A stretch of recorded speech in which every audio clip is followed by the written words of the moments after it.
আজ কিন্তু আমি একটু স্টার মলে চলে গেছিলাম। হ্যাঁ, মধ্যমগ্রাম স্টার মল। তো আমি এখন টোটোতেই রয়েছি, টোটোতে করে যাচ্ছি। দেন এই স্টার মলের সামনেই আমি দাঁড়িয়ে রয়েছি। স্টার মলটা দেখতে পাচ্ছ তোমরা। আমি চলে এসেছি চৌমাথা থেকে স্টার মল।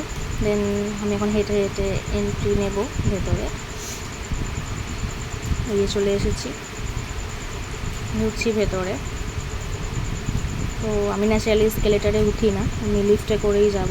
তো আমি বেসিক্যালি যাব হচ্ছে ফুড কোর্ট। ফুড কোর্টটা হচ্ছে স্টার মলের 4th ফ্লোরে। তো আমি এখন ওখানেই যাব।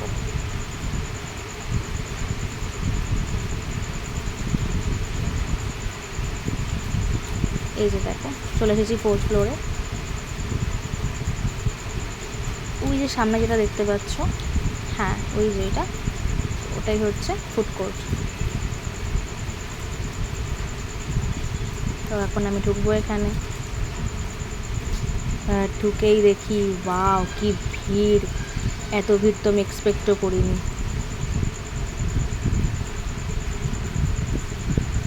আমি তো ঢুকে 2 মিনিট ভাবছিলাম আমি কোথায় বসবো, একটা বসার জায়গাও ছিল না ওখানে। তো আমি মকটেল কাউন্টার থেকে একটা ওয়াটারমেলন জুস অর্ডার করে নিয়েছিলাম। তো বিলটা নিয়ে আমি বসেছিলাম। এই যে দেখো, আমি বসে রয়েছি আর ভাবছি যে আমি একা এসে কী বোরটাই না হচ্ছি। দেন চারদিকে একটু ভিডিও করে নিলাম।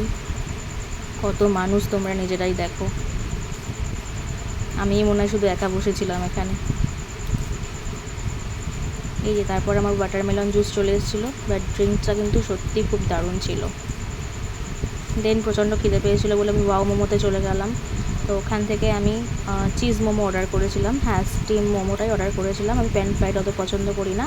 এই যে বিল কেটে নিয়ে চলে এসেছি। এই যে চলে এসছে আমার চিজ মোমো। জাস্ট ওয়াও ছিল, কিন্তু ওয়াও মোমোর টেস্ট সত্যি ওয়াও ছিল।